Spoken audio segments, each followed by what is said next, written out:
Welcome to Naveen Tech Hub, where AI meets real-world engineering. Hey everyone, and welcome to this practical explainer for Naveen Tech Hub. Here we take a concept-first engineering approach to mastering AWS. I am so thrilled you're tuning in. Today we're going to break down one of the absolute most critical cloud engineering skills you can have in your toolkit, and that is the AWS Database Migration Service, or DMS for short. We're keeping it in simple English, focusing entirely on practical, real-world engineering and getting you ready to actually build this stuff out. All right, let's dive right in. So everything in engineering starts with a real-world business problem, right? Imagine this scenario. Your company has this massive legacy on-premises Oracle database.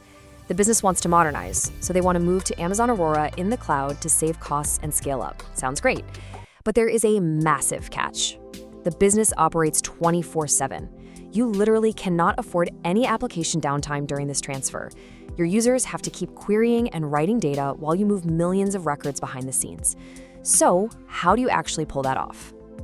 Well, here is our roadmap to solving that exact problem today. We'll start with the migration problem itself, move into understanding AWS DMS, and then do a full architecture breakdown. After that, we'll jump into a practical walkthrough, share some essential pro tips and troubleshooting, and wrap it all up with interview preparation. Okay, part one, the migration problem. Let's look at why legacy database migrations used to be an engineer's absolute worst nightmare. You know, before modern cloud tools came along, doing a database migration was just brutal. It meant extreme costs, buying super expensive commercial replication software, and worst of all, taking the application offline for hours, sometimes even days. You'd literally have to shut off user access, extract all the data, move it, and basically just pray everything booted up correctly on the other side. And if you were changing database engines entirely, oh man, you had to manually rewrite all your application code to match the new engine. It was just a massive, complex headache for everyone involved. Moving on to part two, understanding AWS DMS. Let's look at the modern solution to that dreaded downtime problem.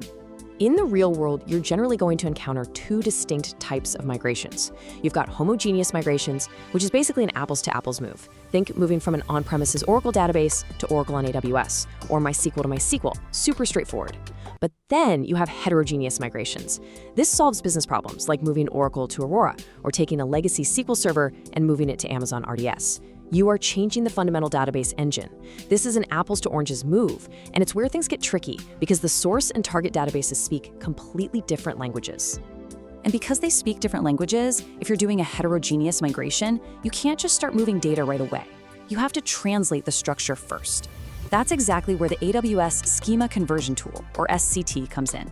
You run this tool before you ever touch DMS. It scans your source Oracle database and automatically converts the tables, views, and stored procedures into Aurora-compatible code.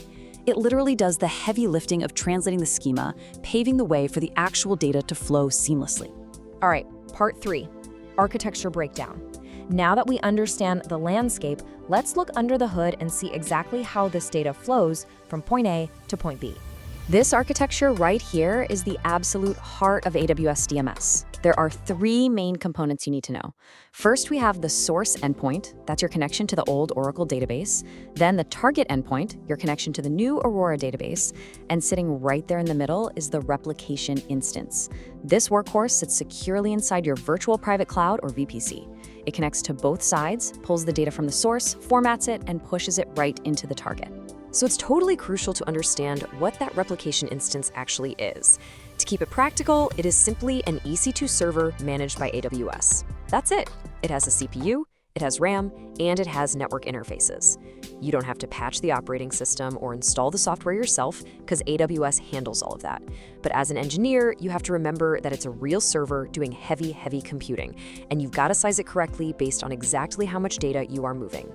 Now, how do we solve that zero downtime requirement we talked about at the very beginning? We use something called CDC, or Change Data Capture. Think of CDC like moving into a new house while simultaneously forwarding your mail. You pack up your furniture and move it, that's your existing data.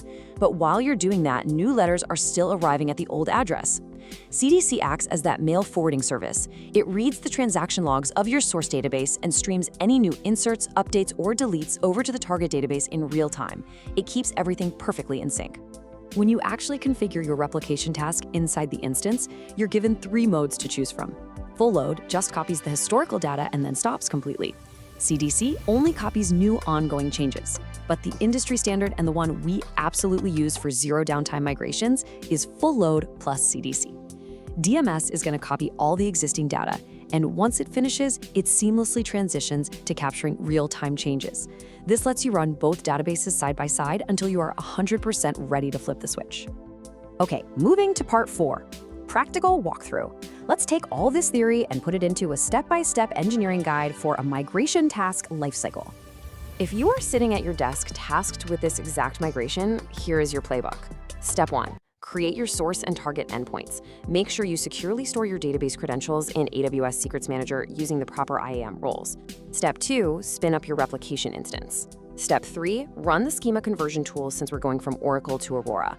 Step 4, kick off the migration task using full load plus CDC. And finally, step 5, once the data is synced up and validated, you point your application traffic over to the new database. That last step, that's what we call the cutover.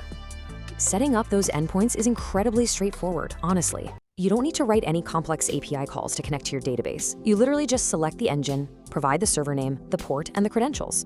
But listen, the absolute most common error engineers make here is a connectivity failure. Always double-check your VPC security groups to ensure the replication instance is explicitly allowed to talk to your source and target databases. Now, I want to share a massive pro tip for the actual data load phase.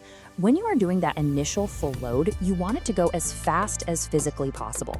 So disable your foreign keys and secondary indexes on your target database during the load and just turn them back on after. If you don't, the database spends all its compute power checking rules instead of actually writing your data.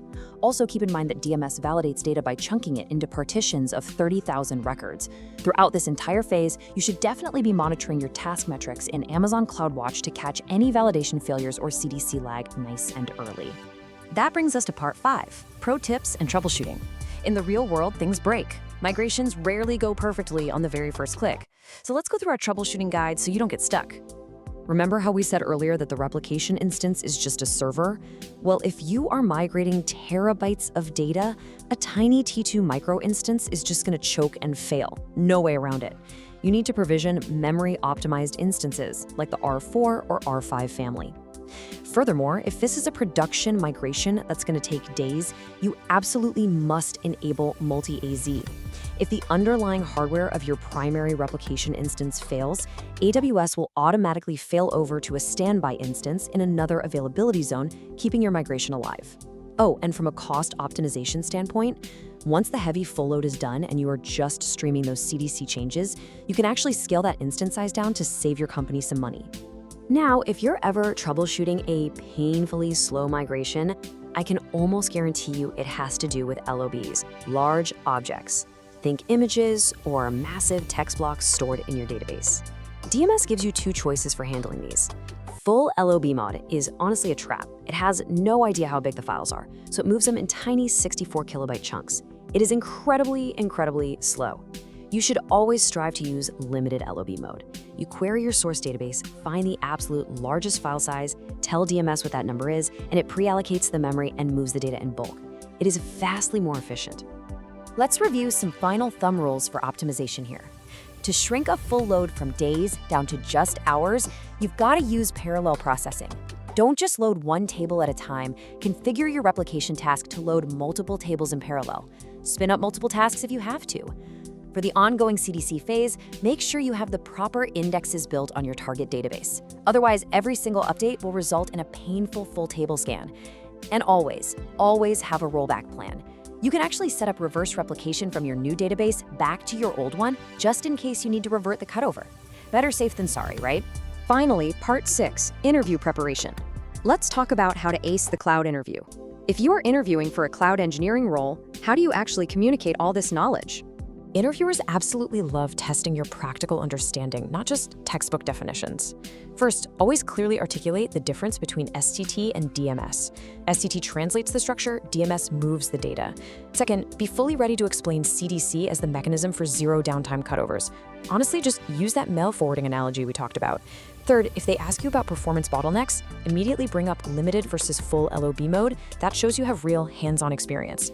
And finally, if they happen to ask about massive hybrid cloud migrations, mention that you can use the DMS API to automate hundreds of database moves natively. And there you have it. You've successfully solved the business problem, achieved a near-zero downtime migration from Oracle to Aurora, and leveled up your engineering skills big time. But, the journey doesn't stop here. Now that your data is safely in the AWS cloud, the next massive business problem is analytics. How do you take that data, transform it, and set it up for machine learning? To master that full pipeline, I highly recommend diving deeper into Amazon RDS, Aurora, AWS SCT, and AWS Glue next. Thank you so much for joining me on this practical explainer for Naveen Tech Hub. Keep building, keep learning, and I will catch you in the next one. Hey, everyone.